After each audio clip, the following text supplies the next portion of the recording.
Hi guys! For today's video, mag-unboxing tayo ng nabili ko sa soap.com dito sa Riyadh. Ayan, yung mini portable vacuum cleaner, suction strong, na yung brand niya is HONK. So, kakadating lang nito, mini portable vacuum cleaner. So, ayan. So, nabili ko to ng 50 riyal. Yan, 50 riyal ko nabili to dito sa soap.com yung application. Pero for the meantime, di mo na sila tumatanggap ng cash on delivery. ATM muna, debit card or credit card. Yan. So function description, power switch, click on, then click off. Nozzle, 2 kinds of straw can be replaced. Filter, detachable, cleaning by water after trying to install it. Routine maintenance of, ayan, hindi ko na mabasa. Ayan, pinili ko to yung portable vacuum cleaner dahil lang laging nag-iinit yung laptop ko at gusto kong linisin yung exhaust niya yung dun sa may CPU processor niya para hindi siya mabilis mag-init. Ayan, so dati nagpalinis ako 50 ang mahal. So inisip ko ako na lang yung magme-maintenance kasi ganun din, bubuksan lang nila tapos brush konting pump, konting vacuum, yun lang. So inisip ko, why not bumili ako ng vacuum cleaner para sa laptop ko. Ayan, pwede to sa keyboard. Ayan. Maraming pwede ayan, sa car, sa sa mga sofa or sa bahay. Ayan, keyboard cleaning.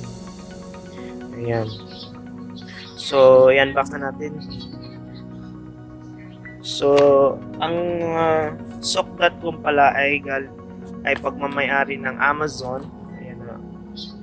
Ito yung cartoon niya. Ayan. So, Amazon yung may-ari na ng soap.com. So tara, unbox na natin. So meron siyang dalawang suction cup.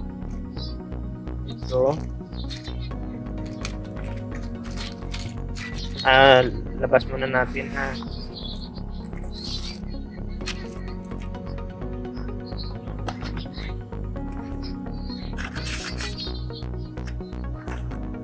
So, ang laman, qualified certificate. Ayan, QC pass. Tapos, yung manual niya, isang page lang yung manual niya. Ayan, Chinese at English. So, ito yung parang niya, filter niya sa vacuum. At ito yung dalawang nozzle niya.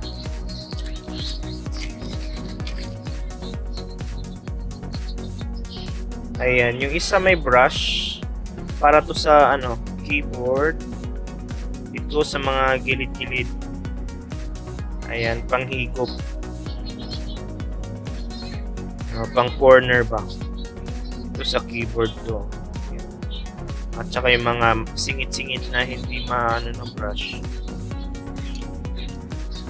So ito yung filter ng vacuum. Ito yung mismo yung vacuum. So, okay naman. Yan, USB lang siya.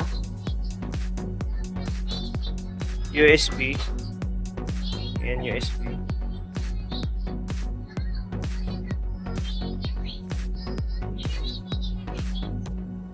Close, open. So, buksan natin.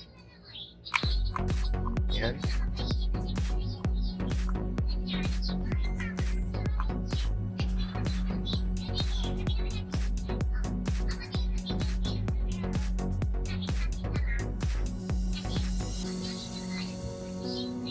So ito yung spare pala to. Spare pala tong filter na to. So meron na siyang isang filter pa.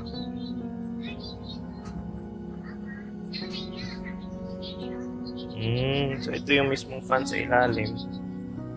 Ayan. Simple lang siya. Handy kasi USB lang yung power niya. So, ganyan lang. So, close. Yun. Nag-tick siya. So, meaning na-close na siya. So, lagay mo siya dito. Yung nozzle. Ayan. So, unboxing lang yung gagawin natin. Later on yung review.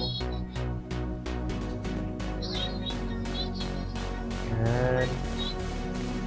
So, sa halagang 50 real, nakuha ko siya. At na-deliver within 2 days. So, ayan. So, yung isang nabili ko pa, may nabili din ako isa. Bumili din ako ng microphone ko para sa LS. So yun. Itabi muna natin siya. Ayan. Ayan. Lapel mic. Ayan. Nabili ko siya ng 15.9 or 16 real. Ayan. So, meron siyang metal clip. Maganda siya kasi metal clip, oh. Yung nakita ko sa bata, ano yun eh, plastic. So, glossy yung wire niya. Ayan.